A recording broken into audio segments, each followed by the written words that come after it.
안녕하세요. 살다 보면 별꼴 다 본다는 걸 몸으로 체감한 30대 돌싱녀 인사 올립니다. 저는 결혼 후 1년 만에 초고속으로 이혼을 했는데요. 제 이혼 이야기를 들어보지 못한 사람들은 제게 문제가 있나 생각하실 수도 있지만 들어보신 분들은 모두 이혼 잘했다며 오히려 응원해 주시거든요. 얼마 전에도 지인이 제 이혼 이야기를 듣더니 이건 많은 사람들에게 알려야 할 일이라며 거듭 권해서 이렇게 사연글을 작성하고 있어요. 저와 이혼한 남편은 동갑내기로 같은 직장의 동료이자 사내 커플에서 부부가 된 아주 가까운 사이였어요.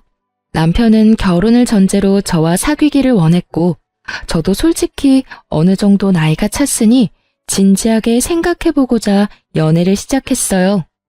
연애 때 남편은 노력을 하는 사람이었어요. 저를 위해 모든 걸 맞춰주고 제 취향에 맞춰주는, 고기를 싫어하는 저를 위해 매번 채식이나 해산물 가게를 찾아주는 아주 좋은 남자친구였죠. 그 세심한 모습에 반해 정말로 결혼을 진지하게 생각했어요. 그리고 남편은 결혼을 하기 위해 집을 구매했다고 했어요. 난감하게 웃으며 은행 빚이 많지만 그래도 자기 집이라고 하는 걸 보니 제가 나머지는 벌어서 생활하면 될 것 같다고 생각했어요. 집도 있고 제가 벌면 생활비도 있으니 괜찮겠지. 그렇게 생각하던 차에 생각지도 못했던 아이가 생겼어요. 솔직히 생각지도 못했다는 건 거짓말이었고요. 남편은 항상 제게 아이를 가지고 싶다고 이야기를 했었어요. 그리고 매번 피임을 하다가 저도 결혼 생각이 짙어지자 결국 피임에 소홀하게 됐고 그렇게 아이가 찾아온 거죠. 아이가 생기고 보니 육아휴직을 하게 되면 생활이 힘들 것 같더라고요. 그때는 부모님에게 손을 조금 벌려야지 생각했어요. 저희 집은 제가 못나서 그렇지 아버지는 교수, 어머니가 교사로 솔직히 못 살지는 않아요. 그렇기에 빌리고 나중에 갚자는 생각도 편하게 했었고요. 시댁은 시골인데 가족들도 엄청 많은 집안이었어요. 솔직히 임신해서 결혼하는 건데 남편이 엄청 원해서 그 집안에서도 축하해 줄 줄 알았거든요. 그런데 처음에 상견례 겸 시모를 봤는데 엄청 친절하게 대해주시기는 하셨지만 뭐랄까 그 눈빛이 엄청 차가웠어요. 그렇지만 본래 그런 인상일지도 모른다고 편하게 생각했어요. 시부도 마찬가지로 정말 즐겁지는 않은 가식적으로 웃고 있는 느낌을 많이 받았고요. 저는 이 자리가 딱딱한 자리라 그런가 보다라고 마음 편하게 생각해버렸어요. 그때 다른 선택을 했다면 어땠을까? 지금도 생각하게 만드네요. 사실 이혼에 대한 생각이 강하게 들었던 첫날은 놀랍게도 결혼식 당일이었어요. 그때 저는 무척이나 지쳐 있었어요. 남편이 집을 해오느라 막대한 원금과 이자가 나가고 있어서 결국 결혼과 관련된 재반 비용은 모두 제가 낼 수밖에 없었어요. 그 모습에 친정오빠는 왜 네가 다 하냐고 남편을 굉장히 나쁘게 보더라고요. 저는 오빠를 다독였어요. 어차피 결혼하면 둘이 같이 살 거고 그 집도 우리 둘이 사는 집이 될 거다. 집 가져오는데 내가 혼수하는 게 맞고 결혼식 비용도 내는 게 맞다고 했었죠. 그런데 시모가 결혼 며칠 전에 폭탄을 하나 터뜨리더군요. 예, 너희 이쪽에서 미리 피로연 하는 게 어때? 피로연이요? 식장을 최대한 시댁과 가까운 지역으로 잡으려고 애썼는데 결국은 그렇게 말이 나온 거였죠. 저는 남편을 쿡쿡 찔렀어요. 남편은 시모에게 어물쩍 말했어요. 결혼식만으로도 힘든데 무슨 피로연이에요? 그냥 결혼식만 하셔도. 얘 좀 봐. 너 우리 친척들 모두 우리 지역에 다 몰려있는 거 모르니? 차 대절해서 가려고 해도 그날 모이기 힘든 사람도 있는데 그런 친척들 위해서 하라는 건데 그것도 못해? 너 그러면 못 써? 시모는 남편을 향해 강하게 말했지만 딱 보니 저 들으라고 하는 말이었어요. 이쯤에서는 시모도 알고 있었거든요. 제가 이 결혼식 비용을 모두 내고 있다는 걸요. 결국은 시모의 등살에 못 이겨 피로연까지 하게 됐어요. 본식 2주 전에 했는데 시댁 쪽 친척들이 모두 모여서는 아주 난리가 났더라고요. 게다가 피로연에서도 축의금을 걷었는데 그걸 시모가 싹 다 가져가더라고요. 피로연장 잡고 음식 준비도 제가 다 했는데 말이죠. 남편이 가져갔다면 식장 대여비와 음식 비용만으로도 제가 빼올 수 있었을 텐데 그렇지만 크게 걱정은 안 했어요. 결혼식 때 남편에게 식대로 정산을 받기로 했었거든요. 얼마를 썼는지만 정확하게 계산해 두기로 했죠. 시모가 좋아하면 됐다고 생각을 하고 결혼식에는 좀 차분하게 진행되겠지 싶었는데 시모의 도를 넘는 행동은 결혼식 바로 전에 또 터졌어요. 자기가 극구 노래를 부르겠다는 거예요. 저는 어이가 없었어요. 그리고 예식장 도우미 선생님들도 당황하기는 마찬가지였죠. 내가 노래교실 다니지 않니? 한곡 멋들어지게 뽑아줄 테니까 나한테 맡겨. 어차피 너희 축가며 뭐며 아무것도 없다면서? 그렇게 재미없는 결혼식 괜찮겠니? 내가 분위기를 띄워줄 테니까 걱정 마. 시모의 말에 저는 정말 미쳐버리겠더라고요. 결국은 저는 몰래 직원을 불러내서 말했어요. 죄송한데 저희 어머니한테 결혼식 날 노래 준비는 안 될 것 같다고 좀 말씀해 주세요. 이러다가 제 결혼식 다 망치겠어요. 결국 결혼식장에서는 준비되지 않은 노래는 부를 수 없다고 했고 저도 시모에게 결혼식에서 말고 다른 때 불러달라고 했죠. 바락바락 하겠다고 우기던 시모도 예식장 측에서 안 된다고 하니 받아들이긴 하더라고요. 그런데 결혼식 날 초대받아서 온 제 친구가 저한테 조심스럽게 다가와 이야기하더라고요. 너 벌써 시댁이랑 무슨 일 있는 거 아니지? 네 시어머니 되시는 분이 여기저기 네 욕 엄청 하고 다니셔. 말 안 하려고 했는데 그래도 네가 모르고 나중에 들으면 더 놀랄까봐 미리 말해주는 거야. 너 조심해야겠다. 친구의 말에 저는 얼굴이 달아오르는 걸 느꼈어요. 강철 같은 신부 화장이 아니었다면 저의 흥분은 모두 고스란히 드러났겠죠. 저도 나이를 뒤로 먹은 게 아니다 보니 제가 받은 열을 삭히는 건 일도 아니었어요. 다만 겉으로 웃고 있는 얼굴과는 다르게 몸속에서는 이미 분노가 극에 달했지만요. 참아야 한다. 내 얼굴에 침 뱉기야. 그 생각만 내도록 했어요. 완벽한 결혼식을 위해서 절대로 화를 내지 않았죠. 그렇게 마지막에 가족이 모여서 사진을 찍는데 갑자기 시모가 제 옆에 오시더니 뜬금없이 이런 말을 하더라고요. 사랑한다, 우리 며느리. 우와, 진짜 욕이 입 밖으로 터져나오는 걸 겨우 삼키느라 죽는 줄 알았어요. 뒤에서 욕이라는 욕은 다 하고 돌아다녀서 내 친구들까지 그걸 다 알게 한 주제에 뭐? 사랑한다고요? 진짜 그 넙대대한 시모의 얼굴에 한 대 줘 패고 싶은 걸 겨우겨우 참고 웃었어요. 네, 어머님, 저희 잘 살게요. 그렇게 저는 완벽한 결혼식을 겨우겨우 지켜낼 수 있었어요. 남은 건 너덜너덜해진 제 멘탈뿐이었지만요. 그리고 시모는 그 멘탈마저 마지막에 탈탈 털어가시더군요. 제가 결혼식 비용을 다 냈잖아요. 그리고 혼수의 예단비까지 싹 다 해서 몇 천만 원이 들어서 남편에게 미리 이야기해놨었거든요. 피로연 할 필요 없었는데 어머님이 원해서 한 거니까 그 비용은 반반씩 부담하자고 했죠. 솔직히 돈은 제가 다 냈는데 들어온 축의금은 시댁에서 다 가져갔으니 저도 남는 게 있어야 나머지 결혼식을 제대로 치를 수 있잖아요. 그때 남편은 알겠다고 확실하게 말해줬어요. 지금 당장 돈이 없으니 결혼식 때 들어오는 축의금에서 떼주겠다고 했는데 막상 정산하러 내려갔더니 시모가 남편에게 들어온 축의금을 모조리 들고 식대 계산을 하고 있더라고요. 저는 남편에게 가서 물었어요. 저번에 필요할 때 쓴 돈 따로 빼놨어? 그게... 왜? 안 빼놨어? 그럼 어떻게 할 거야? 필요한 때 쓴 돈 반은 주기로 약속했잖아. 주기로 한 돈으로 식대 계산하면 나한테는 어떻게 돈 줄 건데? 조용히 좀 해. 너도 어차피 축의금 들어온 거 있잖아. 그 금액도 다 남을 건데 그걸로 우선 쓰면 되지. 너 식대가 다 내 돈인 줄 아니? 그거 우리 부모님이 친구들 친척들 결혼식 돌아다니면서 낸 돈 돌려받는 거야. 내 친구들이 준 돈만 오로지 내 거라고. 게다가 그 돈이 들어온들 어차피 혼수로 다 나가야 하는 돈인데. 결국 제 입에서 고운 소리가 나올 리 없었고 큰 소리가 버럭버럭 터져나왔어요. 솔직히 작게 이야기할 수 있었고 조심스레 이야기할 수도 있었어요. 시모의 행동들이 없었다면 말이죠. 이미 시모의 행동들로 제가 기분이 팍 상해 있는데 남편이 저러니 말이 곱게 나가질 않더라고요. 예, 너는 이제 막 결혼한 애가 남편을 잡어? 아니, 남자가 집을 다 해오면 네가 자질구레한 건 내야지. 넌 기생충 마냥 남자한테 빌부터 살려고 벌써부터 그러는 거야?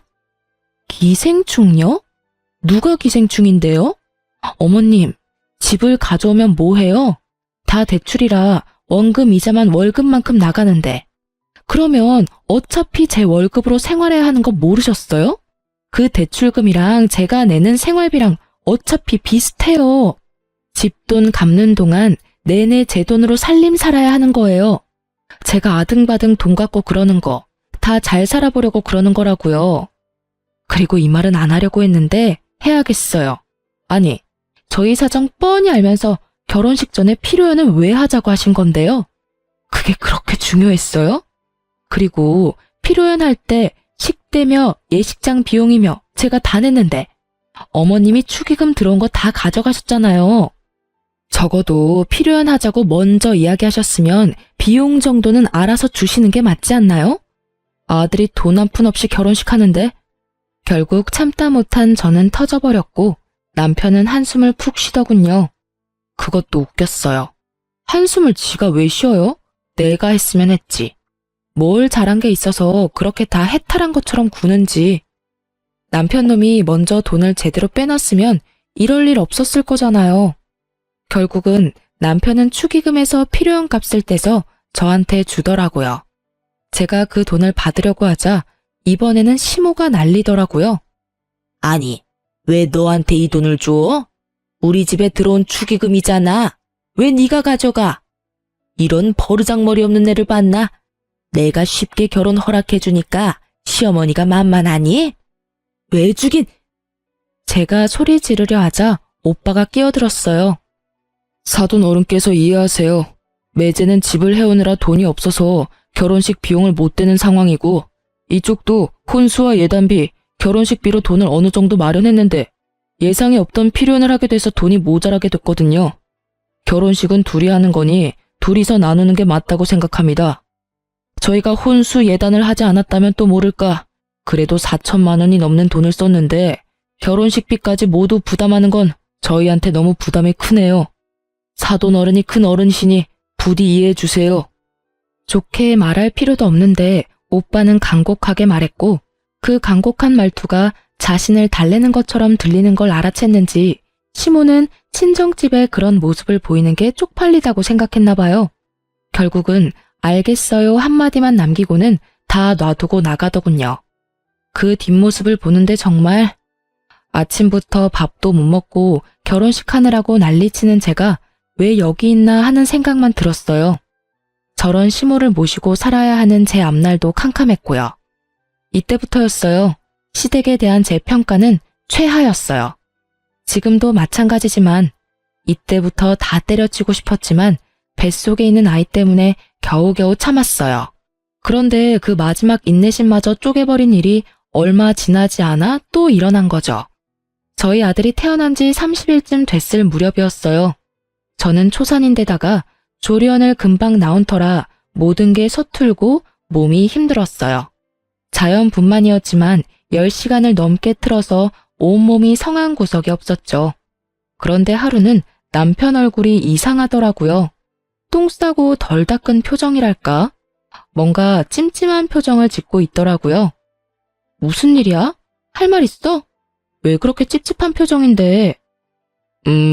그게 엄마가 아기 보고 싶다고 시골 한번 내려오라던데 당신은 어떻게 생각해?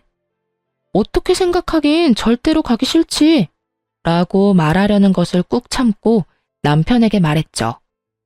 어머님도 애 보고 싶으실 때 됐지. 100일쯤 되면 시골에도 내려갈 수 있지 않을까 싶은데? 당신 생각은 어때? 제가 양보할 수 있는 건 아기가 100일은 돼야 된다는 거였어요. 아직 집 앞 산책도 못 나가는데 시골까지 가는 건 상상할 수도 없는 일이었어요. 만약 시댁이 도심지에 있었다면 달랐을지도 모르죠. 시댁은 시골 산골에 집이 있어서 벌레도 많고 시부모가 애가 온다고 해서 신경 썼을 것 같지도 않았거든요. 예전에 제가 시댁에 내려갔을 때도 역시나 청소한 적이 없는 집 모습에 학을 떼고 온 기억이 있었으니까요. 아기 건강을 위해서 최대한 양보한 게 100일이었어요.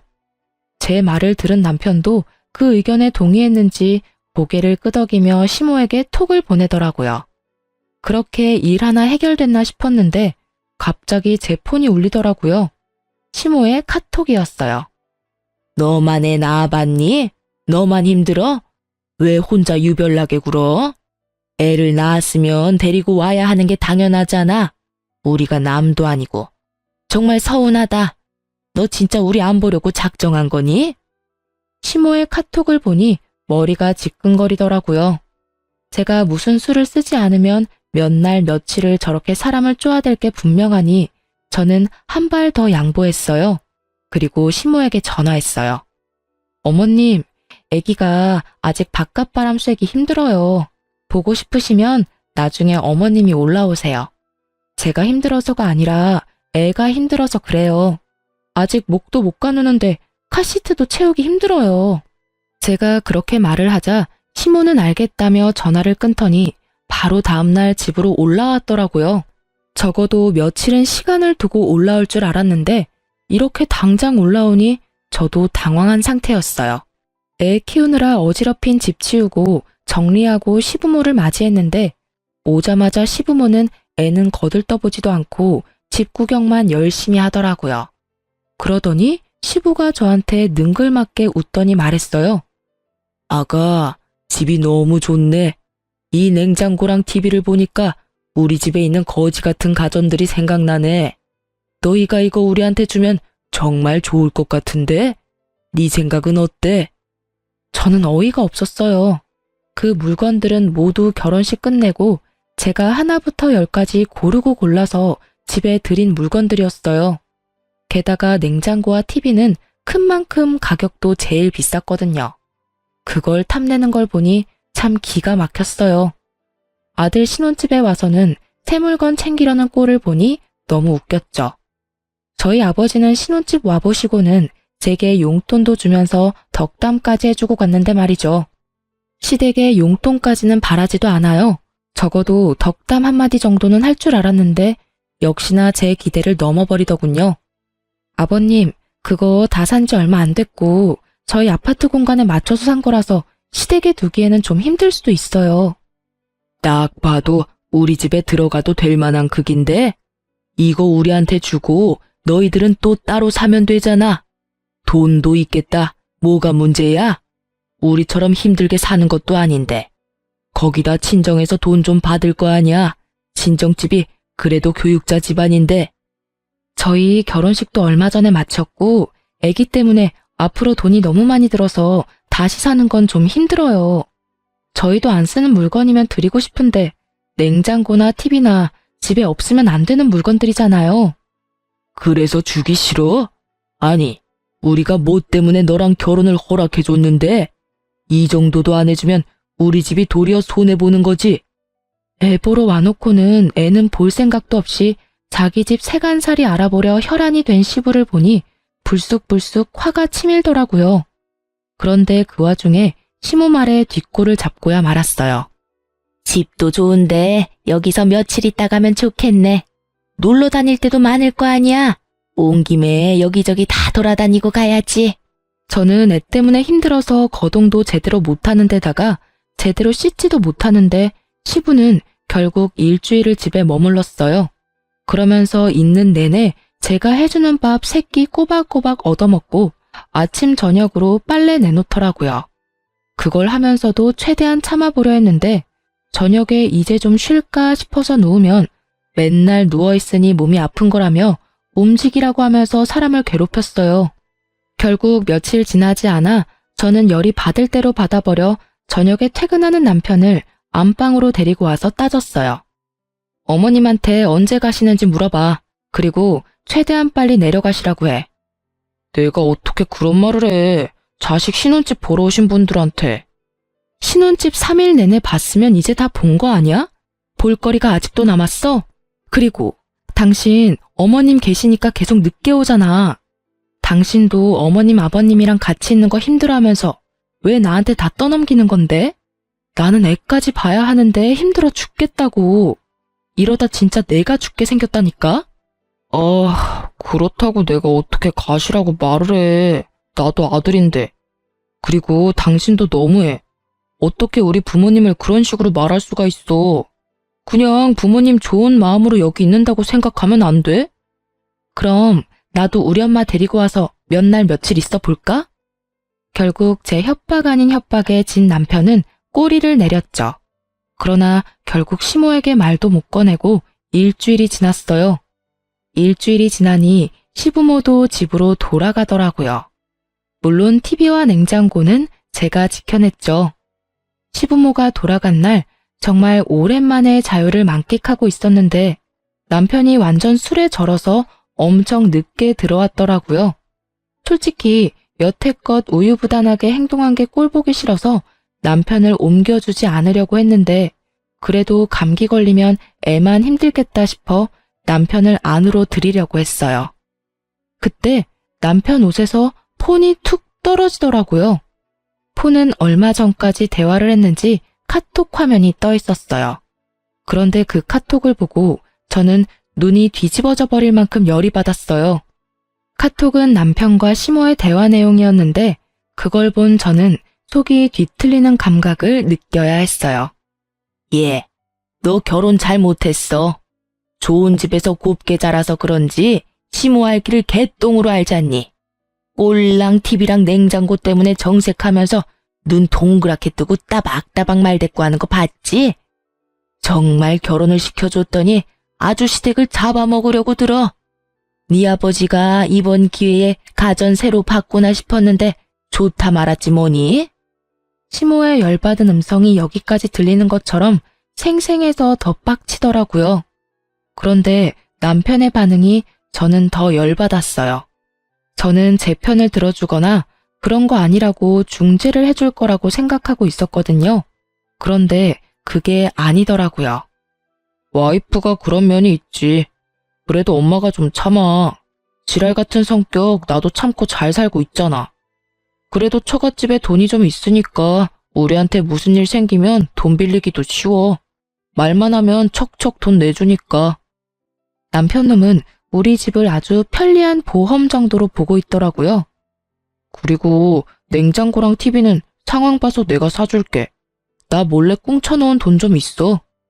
이 남자가 나를 사랑해서 결혼한 줄 알았더니 우리 집 돈 보고 결혼한 거였더라고요.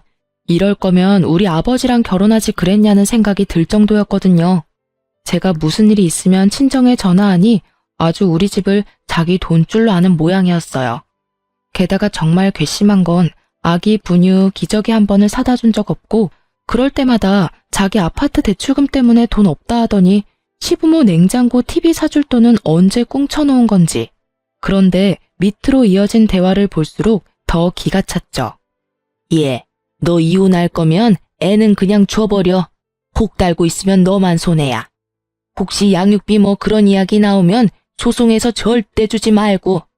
애 새끼도 누구 새끼인지 모르겠지만 분명히 다른 남자 있을 거야. 절대로 넘어가면 안 돼. 우리 애를 혹이라고 말하는 게 진짜 할머니가 맞을까요? 저는 제 눈을 의심해야 했어요. 이 사람들은 무슨 생각으로 제게 다른 남자가 있다고 이렇게 당당하게 말하는 걸까요? 그런 시모의 문자에 대한 남편의 답은 심플했어요. 안 넘어가. 그래서 애 키울 때 한 푼도 안 내잖아. 시모의 미친 소리에 미친 답변을 건넨 남편놈을 보니 정말 모든 걸 뒤집어 엎어버리고 싶더라고요. 이 새끼는 뭔데 내 자식을 본인 자식이 아니라고 하는 걸까? 그러면 왜 지 자식도 아니라고 생각하면서 같이 살까? 의문만 가득했지만 이제 다 필요 없었어요. 알아보고 싶은 마음 요만큼도 없었고 그냥 이혼만 생각하게 됐죠. 그러고 보니 생각이 났죠. 남편 놈이 곧 워크숍을 떠난다는 걸요. 바로 3주 뒤였어요. 1박 2일로 가는 거라 미리 저한테 이야기를 했었거든요. 저는 그때가 좋다고 생각했어요. 제가 생각한 일을 행하기에 딱 좋은 날이라고요. 남편 워크숍 당일에 저는 미리 예약해뒀던 이삿짐 센터를 불렀어요. 그리고는 제가 산 가구며 가전들을 모두 친정집으로 옮겨버렸어요. 친정에는 미리 이야기를 해놓은 상태였거든요. 처음에 이혼 결심하고 부모님에게 가서 이야기했을 때 부모님 기분도 무척 안 좋으셨어요. 두 분 다 교육자라 그러신지 제게 결혼은 가문의 결합이며 뭐 이런 말들을 운운하며 저를 답답하게 만들더라고요. 그래서 결국은 시모와 남편의 행동에 대해 이야기해버렸죠. 이중인격처럼 앞에서는 쳐웃고 뒤에서는 욕하는 시모와 그런 시모에게 자기도 지랄 같은 내 성격 참아주며 산다는 남편의 말을 두 분에게 들려드렸더니 두 분 다 열이 받으셨죠. 특히 아버지는 얼마나 화를 내시는지. 그러지 않아도 내가 너 결혼식 때 너무 이상했어. 아들이 집 사온다고 어떻게 모든 걸 너한테 다 맡길 수가 있어? 결혼식 비용은 둘이서 부담하는 게 맞는 거지. 게다가 너한테 화내는 것도 그렇고. 그리고 네 애를 자기 아들 손주가 아니라고 말하는 것도 너무 무례한 일이잖아. 잘 헤어졌어. 그딴 집 빨리 나오고 이혼해.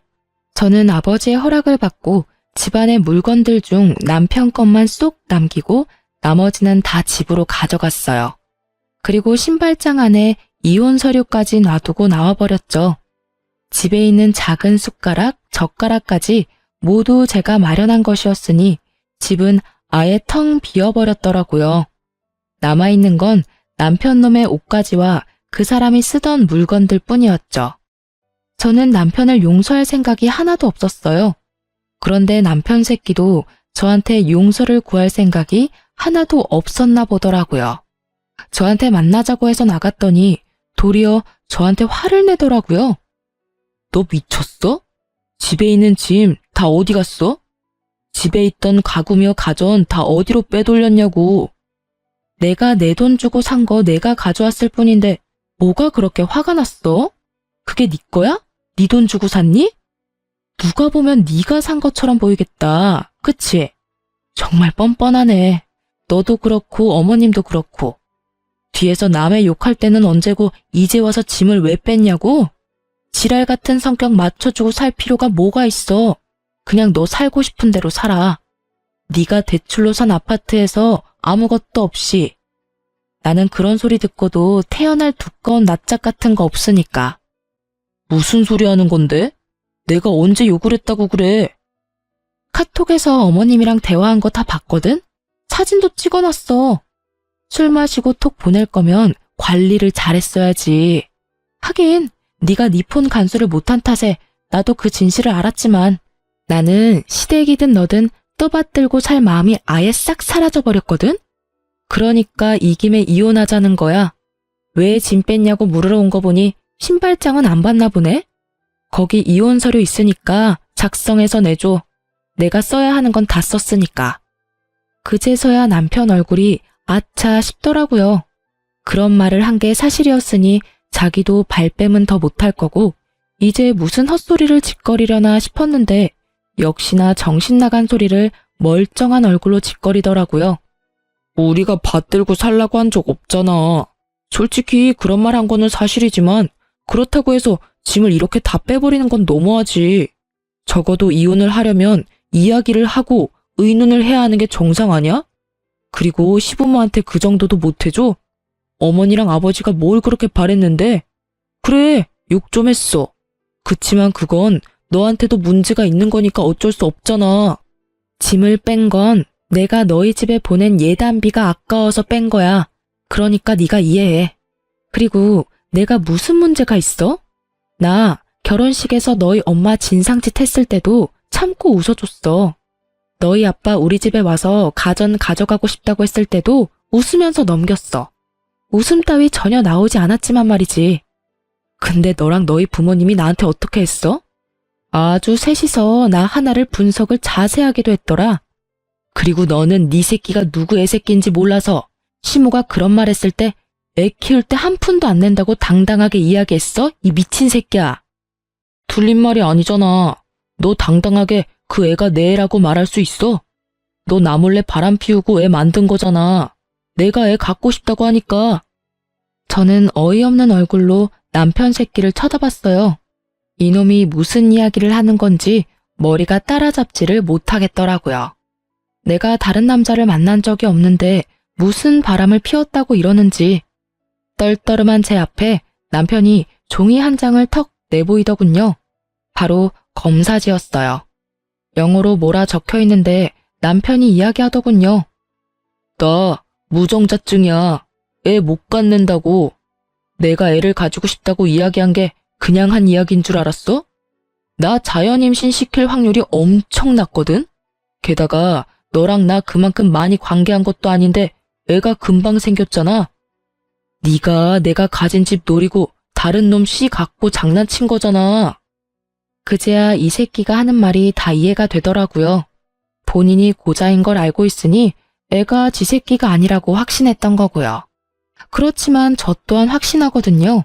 그 기간 동안 맹세코 바람을 핀 적이 없으니까요. 넌 그럼 내가 남의 애 가졌는데 왜 결혼했어? 그럼 네 새끼 아니라고 말했으면 이야기가 더 쉬웠을 거 아니야. 결혼을 아예 안 했으면 너한테도 나한테도 더 좋았을 거라고. 애가 있으면 내가 정상으로 보이니까 그랬어. 그리고 너 집 잘 살잖아. 애 하나라도 있으면 애 앞세워서 돈 좀 받을 수 있을 것 같아서 그랬지. 저는 결국 못 참고 남편 놈 뺨때기를 한 대 올려쳤어요. 그리고 남편 놈 억지로 데리고 친자 검사하는 연구소를 찾아서 데리고 갔어요. 남편 놈이 나중에 다른 말 못하도록 보는 앞에서 남편 놈이랑 애 유전자 채취해서 검사 보냈어요. 네가 그렇게 의심하면 진짜 사실을 보여줄게. 저거 나오면 우편으로 양쪽 집에 다 보내달라고 할 거야.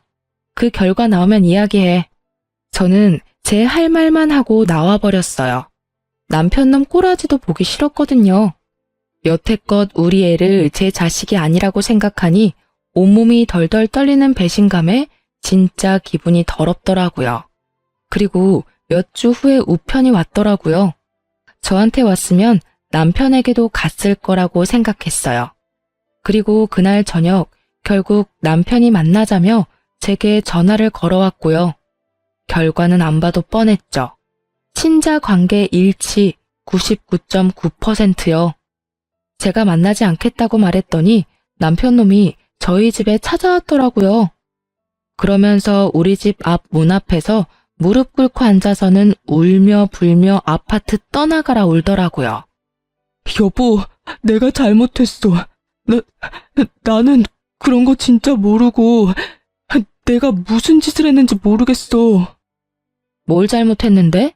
너 그냥 너 살고 싶은 대로 살았잖아. 우리 애가 네 애 아니라고 믿으면서 애한테 얼만큼 상처 줬는지 알기나 해? 게다가 넌 나까지 모욕한 거야. 내가 너 놔두고 바람을 피웠다고? 넌 내가 그렇게 뻔뻔한 여자처럼 보였니? 여태껏 남의 자식이라고 생각하고 살았으니까 그냥 남의 애라고 계속 생각해. 이제 와서 미안하니 잘못했니? 그런 소리 하지 말고. 어떻게 그래?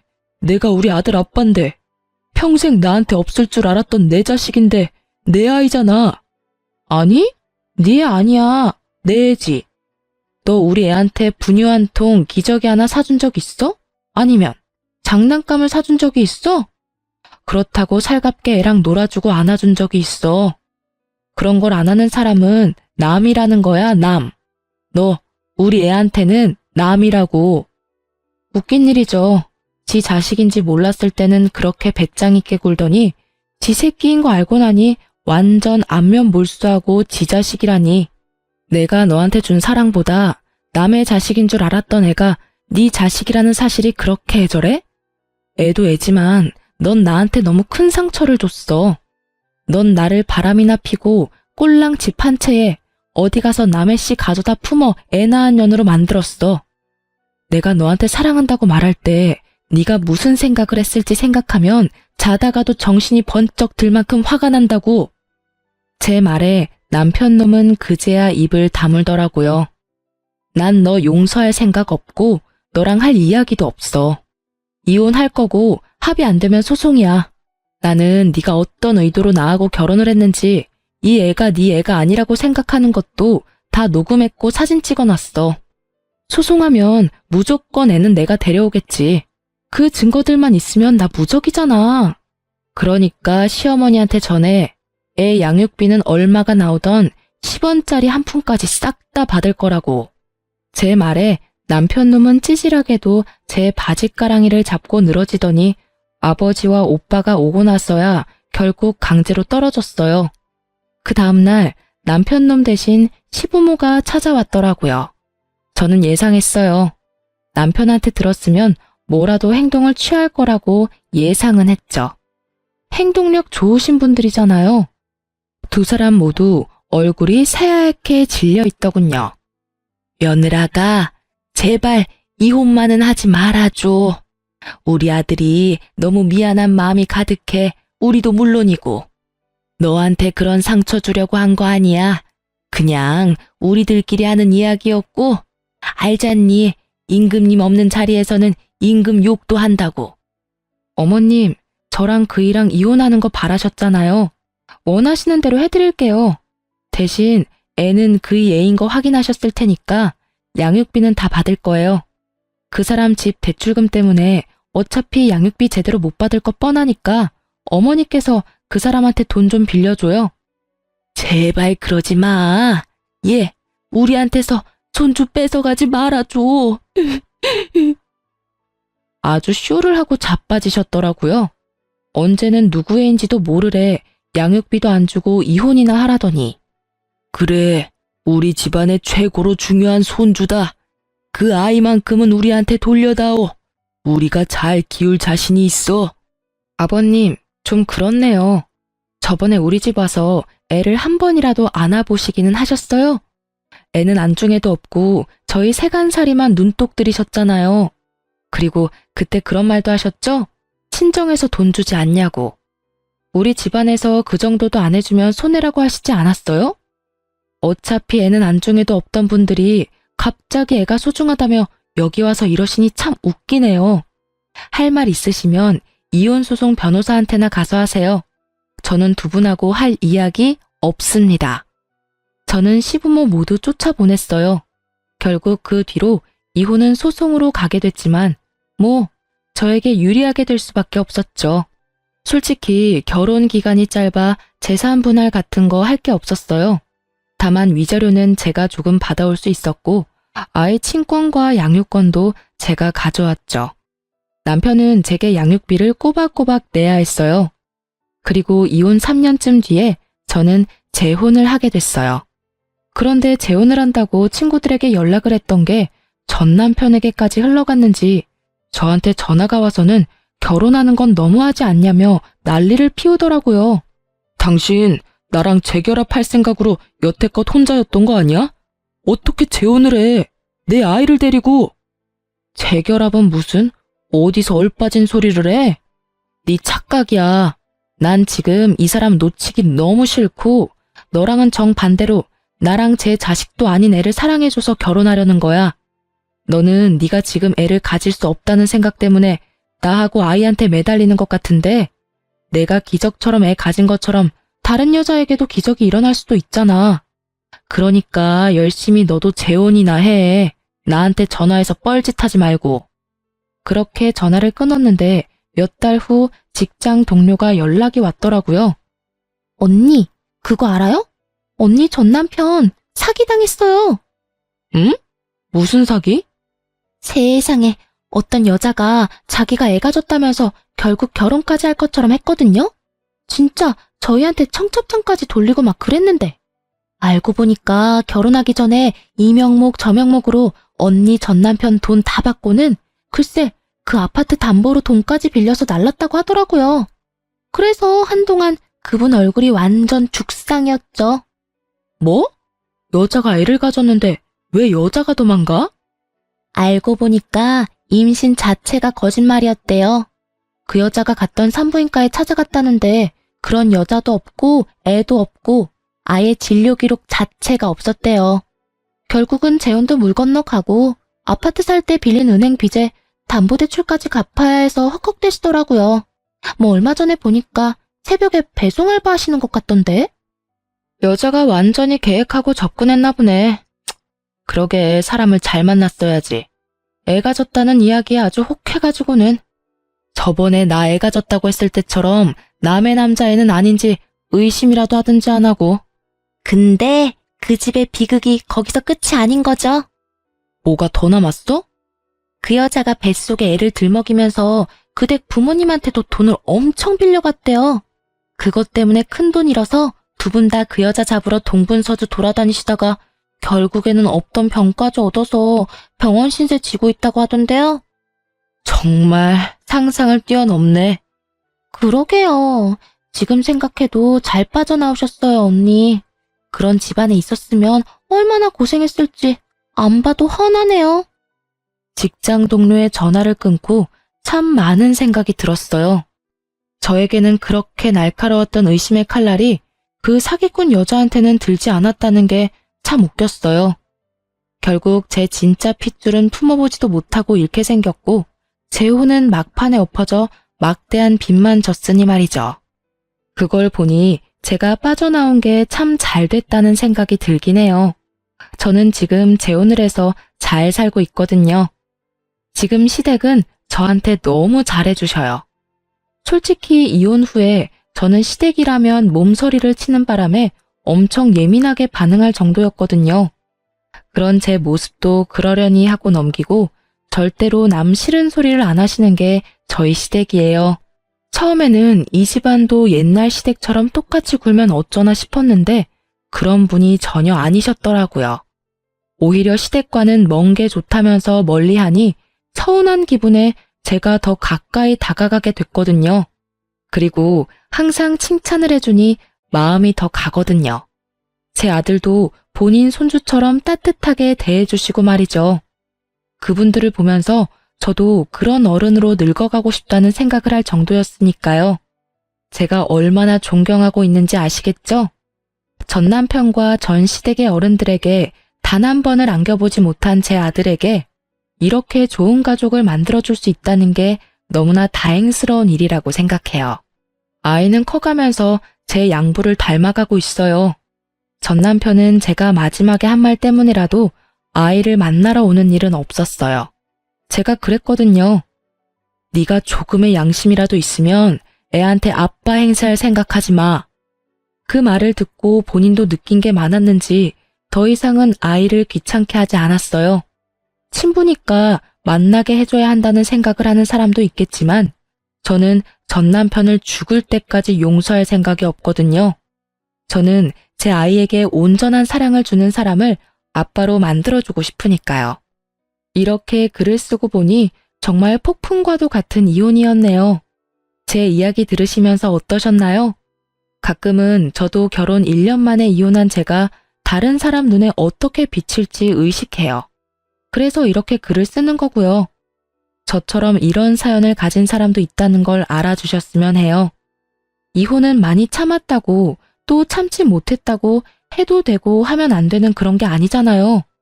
누구든 그 상황이었다면 당장 탈출하고 싶었을 테니까요. 글을 쓰고 나니 좀 후련해졌어요. 앞으로는 밝은 미래만 바라며 살 거예요. 사연 들어줘서 고맙습니다.